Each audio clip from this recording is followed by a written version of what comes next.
नमस्कार दोस्तों, मैं डॉक्टर ललित कुमार गंगेले अपने इस चैनल के एक और बेहद इम्पॉर्टेंट वीडियो और बहुत ही ज़्यादा एक सीरियस बीमारी जो कि हमारे बुजुर्गों के अंदर पाई जाती है, उस बीमारी के शीर्षक के नाम पे ये वीडियो लेकर के आप सबके सामने मैं आया हूँ। और वीडियो काफ़ी इम्पॉर्टेंट है, एंड तक देखिएगा। और जैसा कि आप लोगों ने थंबनेल में देख ही लिया है, this video is about the gangrene. जी हाँ दोस्तों, गैंग्रीन के बारे में हम बात करने वाले हैं। और गैंग्रीन जैसा कि हम लोग जानते हैं, जनरली ये क्या है कि यंग एज के अंदर तो नहीं देखने को मिलती, बिल्कुल नहीं के बराबर। ये अलग बात है, कोई वस्कुलर डिसऑर्डर है, उसके बारे में अपन पैथोफिजियोलॉजी में बात करेंगे। पर ये मोस्ट कॉमनली ये जो बीमारी है ये ओल्ड एज में पाई जाती है। ये ना ओल्ड एज के अंदर जो बुजुर्ग रहते हैं, खासकर जो डायबिटिक बुजुर्ग हैं, डायबिटिक पेशेंट हैं, उनके अंदर ये पाई जाती है। और मोस्टली ये जो गैंग्रीन है ये फुट के अंदर, जो फुट के टोज होते हैं, फुट के टोज मतलब उंगलियों की बात हो रही है, तो जो फुट के टोज होते हैं उन टोज के अंदर ये गैंग्रीन पाई जाती है। तो हर बार की तरह आप लोगों के कॉम्प्रिहेंशन के लिए और आपको अच्छे से समझाने के लिए मैं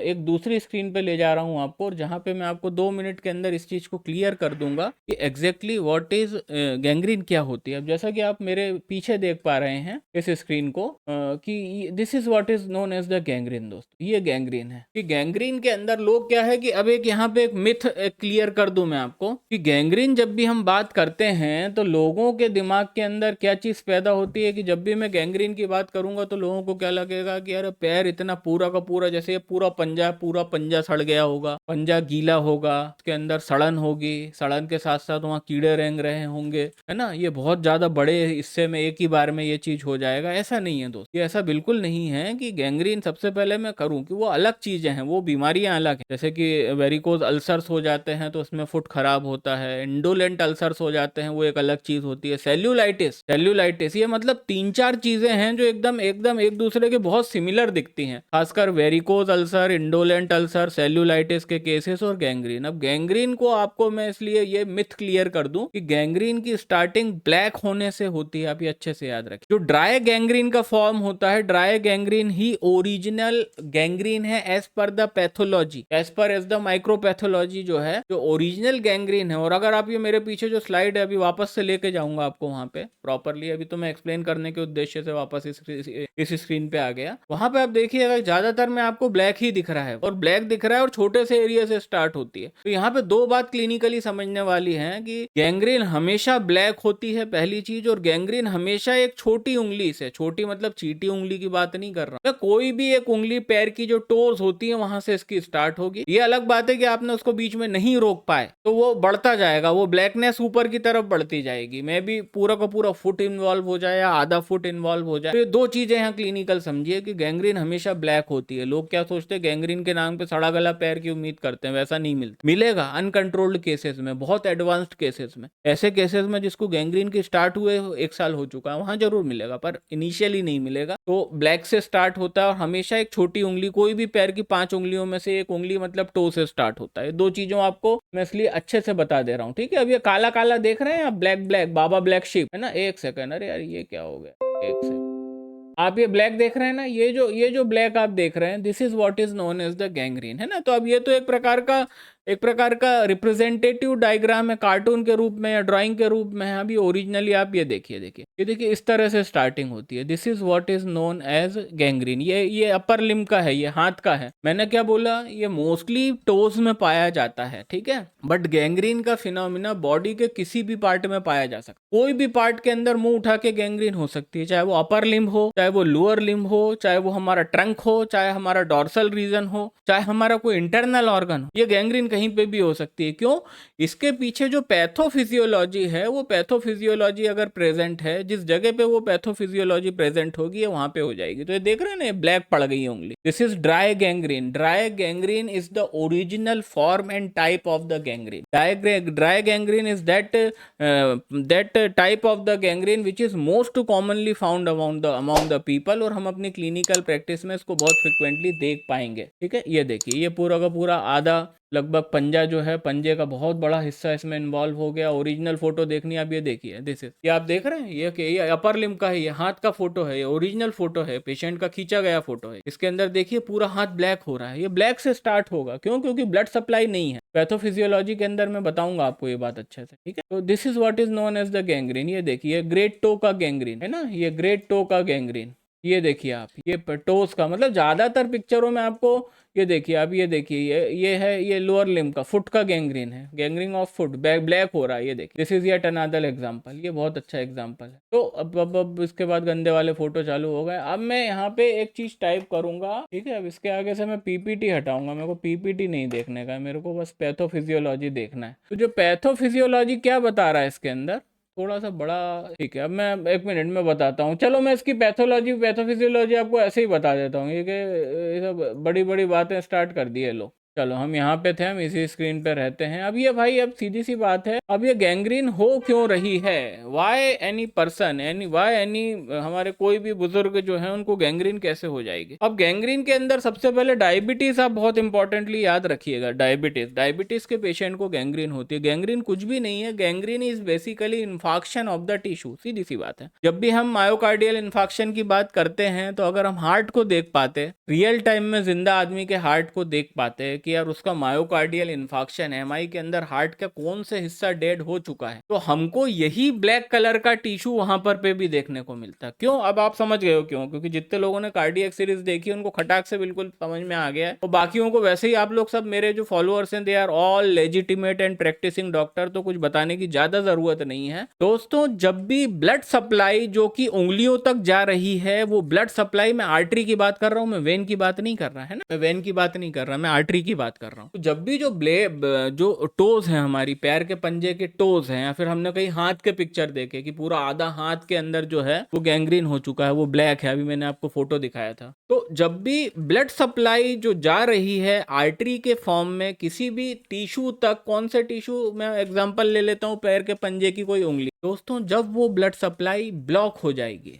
तो जिस टिश्यू पे वो ब्लड लेके जा रही है, वो टिश्यू के अंदर इस्चीमियक इंजुरी होगी। Ischaemia, what is ischaemia? Ischaemia का मतलब होता है कि कहीं पे ब्लड सप्लाई को रुक जाने को हम इस्चेमिक कंडीशन बोलते हैं, इस्चीमिया बोलते हैं। तो इस्चेमिक इंजुरी होगी, वो जो टिश्यू है ब्लड सप्लाई के अभाव में, खून ना आने के अभाव में। क्यों? क्योंकि ब्लड जो वहां पे जा रहा है, आर्टरीज के अंदर जो ताजा खून जा रहा है, वो क्या कर रहा है, वो वहां पे ऑक्सीजन लेके जा रहा है, पहली चीज। वो ऑक्सीजन के साथ साथ carbohydrate, fat, protein, nutrients, vitamin, mineral सब लेके जा रहा है। और एक्चुअली यही जो खून है, ये हर उत्तक का खाना है, हर एक टिश्यू का जो भोजन है, हर एक टिश्यू का जो एनर्जी का स्रोत है, हर टिश्यू की जो सर्वाइव होने का जो एक माध्यम है, वो है ब्लड। ब्लड जहां पे पहुंचता है वो टिश्यू स्वस्थ रहता है, ब्लड जहां पे नहीं पहुंचता है उस टिश्यू के अंदर इस्चेमिक चेंजेस आते हैं, इस्चेमिक इंजुरी होती है। इस्चेमिक इंजुरी मतलब वो इंजुरी जो ब्लड सप्लाई के रुक जाने की वजह से होती है, that is what is known as the ischaemic injury. और जब वहां पे इस्चीमिया होता है तो अल्टीमेटली वो जो टिश्यू है वो डेड हो जाता है। अब क्योंकि ब्लड सप्लाई नहीं आ रही, वहां पे ब्लड ही नहीं पहुंच रहा है, इसलिए ये काला पड़ रहा है, ये समझ लेना आप अच्छे से। ब्लड सप्लाई वहां तक नहीं पहुंच रही है, इसलिए ये काला पड़ रहा है। क्यों? क्योंकि वहां पे इसको गीला इन्फ्लेमेशन, वेट गैंग्रीन बनाने के लिए पहला रिक्वायरमेंट है कि ऐसा टिश्यू जिसके अंदर वाटर कंटेंट होगा,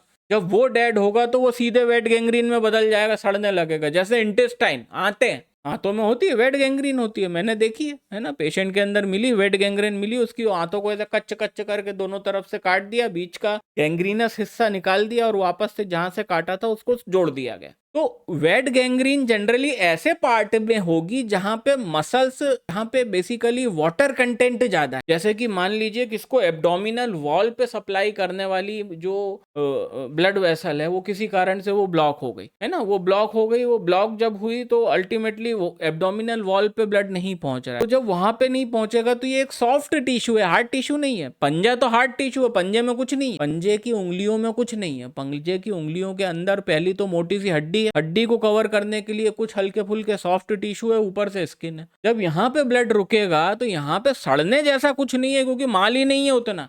जहां पे माल होगा वहां सड़न होगी, जहां पे साला माल ही नहीं है वहां क्या सड़ेगा। तो इसलिए जब इस तरह की गैंग्रीन के केस आते हैं, मतलब ये जो गैंग्रीन होती है which is due to the occlusion of the blood vessel. अब ये क्यों हुआ, मैंने बोला इसका पैथोफिजियोलॉजी क्या है कि सब ब्लड वेसल जब ब्लॉक हो जाती है, या ब्लड वेसल जहां पे ब्लड लेकर के जा रही है उस रास्ते के अंदर वो ब्लड वेसल मसल के साथ कुछ अपघात हो गया, गड़बड़ हो गई, तो वो क्या है, ब्लड नहीं पहुंचा पा रही है पैर की उंगली तक, वहां पे गैंग्रीन स्टार्ट हो गया, वो काला पड़ना स्टार्ट हो गया। अब यहाँ पे ब्लॉकेज हुआ क्यों? अब यहाँ पे जो ब्लॉकेज हुआ उसके 2-3 कारण होते हैं। मैंने आपको एक चीज बताई थी जब मैं बात कर रहा था पल्मोनरी एम्बोलिज्म। पल्मोनरी एम्बोलिज्म के अंदर पैर की जो खराब डायलेटेड नस है, पैर की जो वेरिकोज वेन्स पैर के अंदर है, वहां पे किसी बड़ी ब्लड वेसल में जहाँ वेरिकोज कंडीशन होगी, वहां से एक छोटा सा थ्रोम्बोसिस का टुकड़ा टूटेगा और वो टिक टिक टिक टिक करता हुआ ब्लड को पकड़ेगा, ब्लड स्ट्रीम को पकड़ेगा। तो वो पहले तो आएगा लीवर से होता हुआ इंफीरियर वेना केवा में, राइट हार्ट से वो लंग्स में जाके फंस जाएगा। मैंने क्या पैथोफिजियोलॉजी बताई थी पल्मोनरी एम्बोलिज्म की, कि साहब पल्मोनरी एम्बोलिज्म पैर में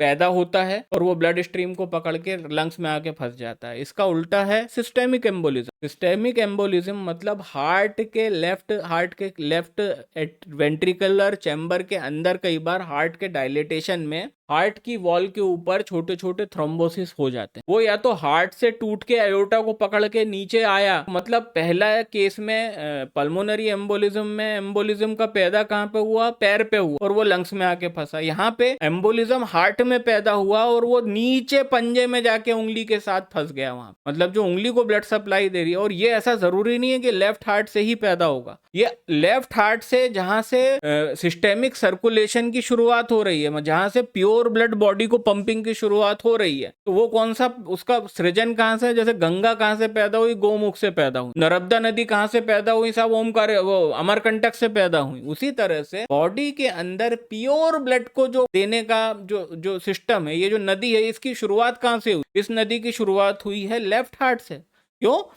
भाई? राइट हार्ट ने लंग्स में जब ब्लड भेजा था, उसमें ऑक्सीजनेशन प्रॉपर हुआ, तभी तो वो प्योर ब्लड बना। वो ब्लड लेफ्ट हार्ट में आता है, लेफ्ट हार्ट से पूरा सप्लाई होता है। तो दोस्तों लेफ्ट हार्ट से लेकर के वो पंजा जहां पे इसके बंदे को इन्फेक्शन हुआ है, मतलब जहां पे गैंग्रीन हुई है, इस पूरे सर्कुलेशन में कहीं से भी बीच से अगर कोई भी थ्रोम्बो एम्बोलिज्म टूट के निकला और वो चीटी उंगली या कोई भी पैर की उंगली, पैर की 5 उंगली में से कोई भी उंगली की ब्लड सप्लाई के अंदर जाकर के वो ऐसे ब्लॉक कर देगा। उसने ब्लॉक कर दिया। क्यों? क्योंकि जब तक वो एम्बोलिज्म लेफ्ट हार्ट से लेके कहीं से भी ओरिजिनेट हो सकता है लेफ्ट हार्ट के बाद, तो जैसे ही वो ओरिजिनेट हुआ, जब तक उसको चौड़ा रास्ता मिलेगा वो चलता जाएगा, टिक टिक टिक टिक टिक टिक, यहाँ से चलना चालू हुआ, टिक टिक टिक टिक टिक टिक टिक टिक, मैं अपने पैर पे आ चुका हूँ, मैं घुटने तक आ चुका हूँ, मैं घुटने से नीचे पिंडली तक आ चुका हूँ, है ना, अब मैं पंजे तक आ चुका हूँ। पंजे के बाद कहीं पे कोई आर्टरी जब सक्रिय होनी चालू होंगी आर्टरी, तो जब ऐसी आर्टरी आएगी जो वाकई में इसके साइज से भी छोटी है, तो वहां पे पक्के से जाके फंस जाएगा। ये पक्के से जाके फंसा और यहाँ पे ब्लड सप्लाई रोक दी इसकी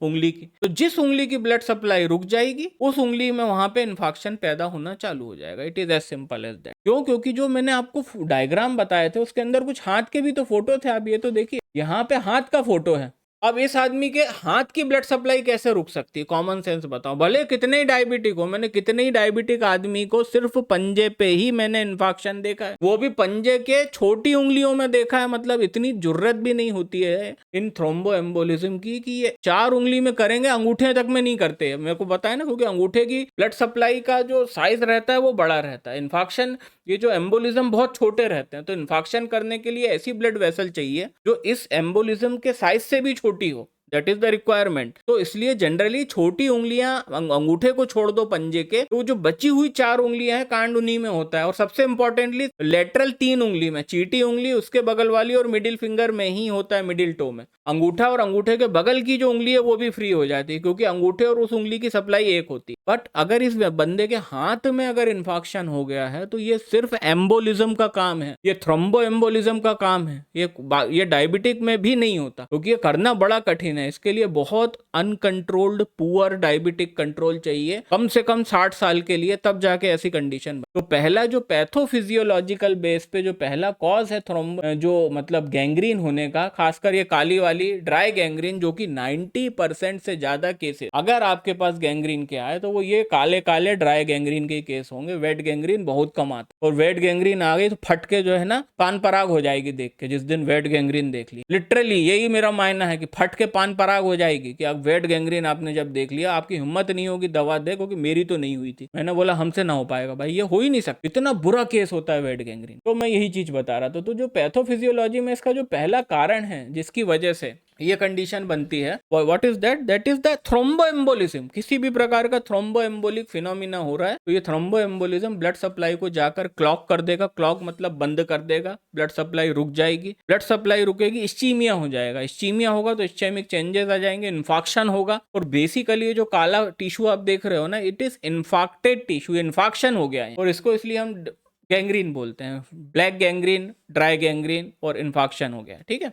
जो दूसरा कारण है डायबिटीज, जो मैंने 3-4 बार आपको नोट कराया कि डायबिटीज ध्यान रखिएगा। डायबिटीज में वस्कुलाइटिस हो जाता है। What is vasculitis? Inflammation of the small capillaries. Diabetes के पेशेंट को कभी बड़ी ब्लड वेसल के अंदर नुकसान नहीं होगा। बड़ी ब्लड वेसल में नुकसान बहुत रेयर केस में होता है। और जितने लोगों को मैंने ब्लड वेसल बड़ी के अंदर नुकसान देखा है, मतलब जिनके अंदर एक प्रकार की डीवीटी जैसी कंडीशन बनती है, सुपरलेटिव डिग्री का वेरिकोसिस है, वेरिकोस वेन्स है, बिल्कुल पैर की बड़ी बड़ी वेन्स, सेफेनस वेन खराब पड़ी है, ये डायबिटीज में नहीं होता। वो एक अलग ही चीज होती है। क्योंकि इनमें से जितने भी पेशेंट मैंने देखे हैं उसमें से डायबिटीज मात्र 20% थे। 80% को डायबिटीज ही नहीं थी, उनकी बड़ी बड़ी वेन्स खराब हो गई है। और एज अ डॉक्टर आप भी जानते हो कि मेरा डाटा सही है, आपने भी ये नोट करा होगा। तो डायबिटीज पेशेंट को माइक्रोवस्कुलर इंजुरी होती है। माइक्रोवस्कुलर ऐसी ब्लड वेसल्स होती हैं भाई साहब जो नंगी आंखों से दिखती भी नहीं है। तो यही जो पंजा है, पंजे के 3 उंगलियां लेटरल, लेटरल मतलब लेटरल 3 उंगलियां, चीटी उंगली, उसके बगल वाली और मिडिल टो, ये 3 जो उंगली हैं, इनकी जो ब्लड सप्लाई जा रही है डायबिटीज के पेशेंट के अंदर, due to the uncontrolled sugar और डायबिटीज के कारण वो जो ब्लड वेसल है ना, वो ब्लड वेसल जो है वो क्लॉग हो जाती है। वहां पे एक प्रकार की आर्टीरियोस्क्लेरोटिक कंडीशन होती है। और उस आर्टीरियोस्क्लेरोटिक कंडीशन के कारण वहां पे एक प्रकार का वस्कुलाइटिस होता है। और वो वस्कुलाइटिस के अंदर वो सारी की सारी जो ब्लड वेसल का ल्यूमेन है ना, वो ऐसी चिपक जाती है। पहले तो आर्टीरियोस्क्लेरोसिस हो गया, अंदर उसके ब्लॉकेज भी हो रहा है, कहीं ना कहीं कोलेस्ट्रॉल भी जमा हो रहा है, कहीं ना कहीं हल्की फुल्की इंजुरी हुई। तो वही है, मतलब जो एमआई का फिनोमिना में जो पैथोफिजियोलॉजी थी ना, कि प्लेटिलेट एग्रीगेट होते हैं और वो अल्टीमेटली हील करने की कोशिश करते हैं,